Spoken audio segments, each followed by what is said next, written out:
He's still innocent. Okay, no. Okay, TJ Dillashaw has made me look a right cunt. I'll be honest with you guys. He has made me look a right cunt.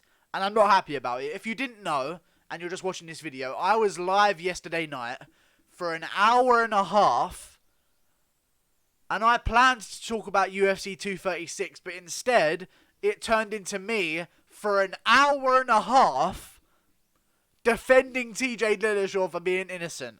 Since then, there's been some information. I look like a cunt. I thought he was innocent. And to be fair, I was making some good points. I was talking about, hey, the EPO is naturally produced in the kidney. And maybe when he was dehydrating, the kidney released a bit more of it than he should have, and it showed up in his tests. Maybe he could be suffering from anemia, which, if you don't know, is something to do with the kidney releasing more EPO into the system and showing raised levels of EPO. I was making some valid points, guys. I really was making some valid points. He's never been caught for anything before, but he's been a right cunt, okay? He's made a huge mistake here. He was fighting Cejudo, and in my mind, I reckon he only took it for the Cejudo fight, by the looks of things. He only took it for the Cejudo fight.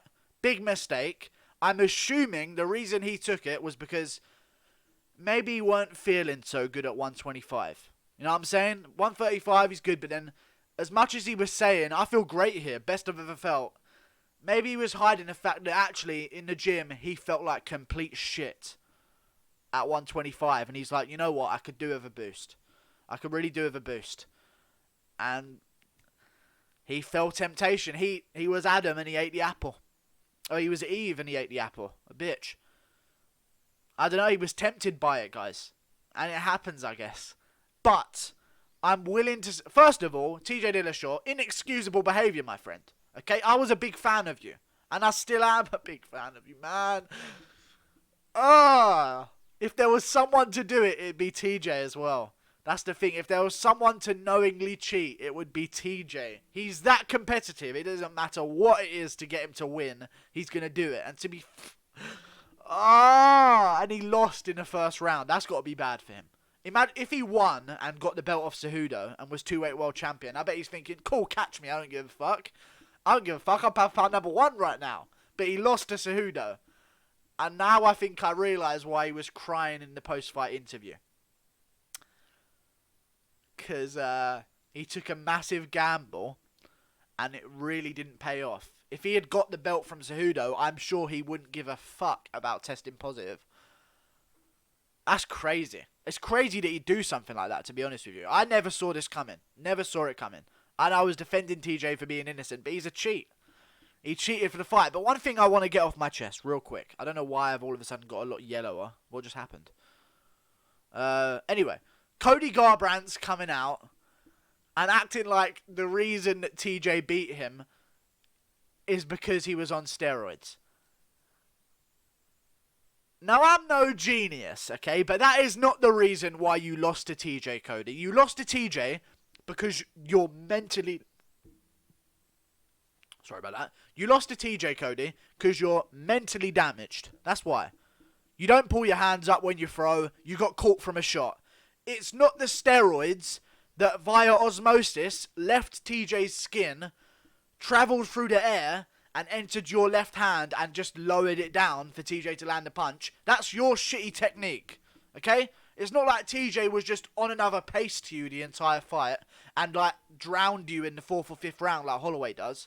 It's not like he was doing that, and not like he was throwing you around all over the place in the grappling exchanges.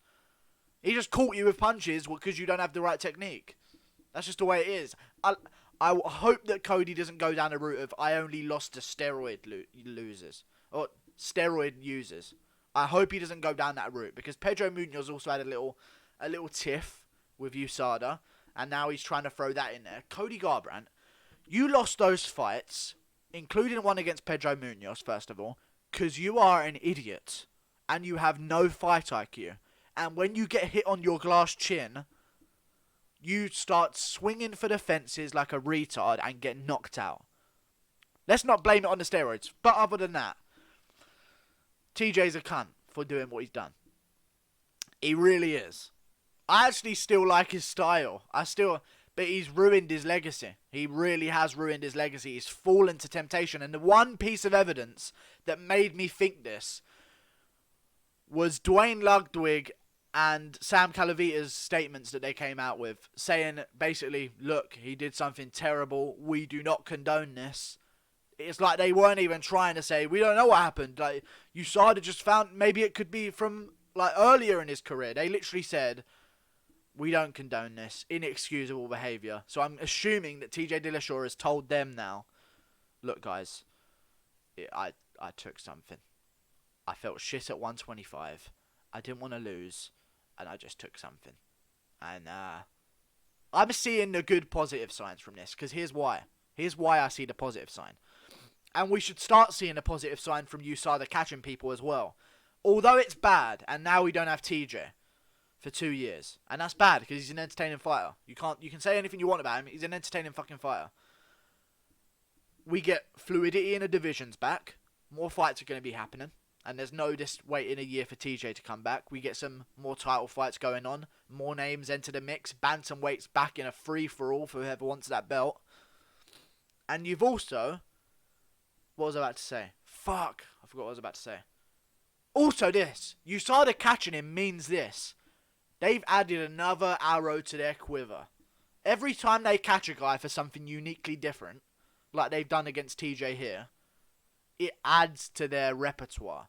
You know, they put that in a portfolio. Right, go back on this. As soon as they caught it, I guarantee you, USADA officers were like, right, how do we catch him? Write that down. Write down how we caught him. Right, write down the consistency, was it? How much was there in his system for us to be able to tell that it was this? Right, we know that now. That's never going to happen again. You know what I'm saying? And now for any other fighters thinking of using EPOs, that's going to be a fucking steer clear. You know what I'm saying? The more people that USADA catch, the actual better it is for the promotion. You know? And yeah, that is a fucking shitty thing though. I was a big fan of TJ Dillashaw. To be honest with you, I still am. That's the sad thing. I still am. He was so good, it's hard to just forget that right now. The worst thing is, for TJ right now, is if he comes back after those 2 years off and loses. That would be the worst thing. If he comes back after the 2 years off, because he's no young buck. A lot of people look at the lower weight classes and think, oh, he's 12. You know what I'm saying? Because they're like the size of a child. But you look at the lower weight classes, TJ ain't no young guy no more. You know what I'm saying? I think he's 33, 35, 33 maybe. He's definitely in his mid-30s, past his prime. If he comes back and loses, it is going to look fucking shit on his entire career. I hope that he comes back, he takes the boos like a man and doesn't complain about it because you've earned those fucking boos. Boo! I'm giving you an extra one. Boo! You deserve them because you're a cheat. I hope he takes those boos on the chin. Okay? And I hope he comes back in there.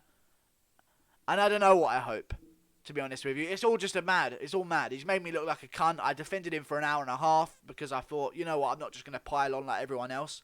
All we knew when I was making that live stream was that he tested positive and this is what we found in his system. That's all we knew. But now the statements have come out and it's very clear that TJ the Snake has been injecting a different kind of venom, if you know what I'm saying. You know what I'm saying? The old snake been trying out a new bit of venom. You know what I'm saying? Add a little bit more punch into his bite. But yeah, craziness. He doesn't need them. Why would he do this? It fucking annoys me that he's done this though. You know what I'm saying, guys? It really does annoy me that he's done this because he didn't need them. You know what I'm saying? He really didn't need them. To beat Cody, the steroids didn't come into effect at all. Well, you can say the punching power was because he had more muscle, but come on, guys, he's already going to be relatively fucking muscle bound. Like, it's not going to add fucking 5 times the amount of knockout power that he has. The EPO is endurance based. A lot of the cyclists use it, like Lance Armstrong. Very endurance based, so if anything it would mean his cardio would be insane, which it is, but he hasn't had to bring that into effect recently. So, I mean, I don't know. I just hope Cody doesn't seem to think that he's undefeated now. You know what I'm saying? Cody, you lost, and you lost nothing to do with steroids. You lost because your technique is trash. Let's be real. But yeah, TJ deserves all the hate he's about to get. But either way, he kind of played the game. You know what I'm saying? First of all, I don't know why he'd do this under USADA. You know what I mean? Because it's very clear that he wasn't doing this the whole time. Because they would have caught him by now. It's very clear that he went down to 125. They said it's the first time they've noticed anything. He went down to 125. I'm guessing he felt shit at 125 and was just like, fuck, I need something or I'm just going to lose on the main stage. Took his thing. Shit like that. I don't know. It's just shitty, to be honest. It's a shitty thing. It happens. And now no one's going to be able to cheat that way again. So I guess it's a good thing. But to be fair, I know this is a controversial statement to end on. He kind of finessed the game. You know what I'm saying? He kind of finessed the game. If he cheated against Cejudo, I don't know. I mean, he's made all his money. He doesn't. I mean, now he just gets kind of a two-year holiday. You know, no damage for 2 years. You know what I'm saying? I don't know. I kind of respect it. If honestly, I kind of respect it if I'm honest with you. He's just giving himself a 2-year holiday. No pressure of the belt. He's probably just going to be practicing in the gym. He made the money for the Cejudo fight. I'm assuming it's only for the Cejudo fight that he's been on the drugs, if I'm honest with you. But he made the money for the Cejudo fight. They haven't done anything with his fight money. So, I mean, he kind of just finessed everyone. Yeah.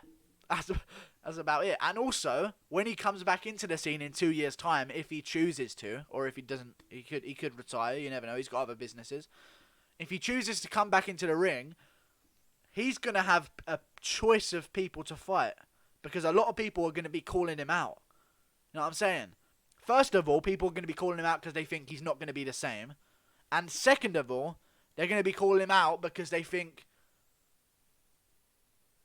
this guy's in the fucking news. His return is big news. I'm going to get a lot of eyes on me if I fight him. You know, he's a big name. He's probably the biggest name in the bantamweight division. So yeah. I guess it all worked out for him. I don't know. Terrible though. What a cunt. I hate him. But I'm sure I'll watch him fight again and just appreciate the skill. But yeah, what a cunt. What a cunt. How dare he?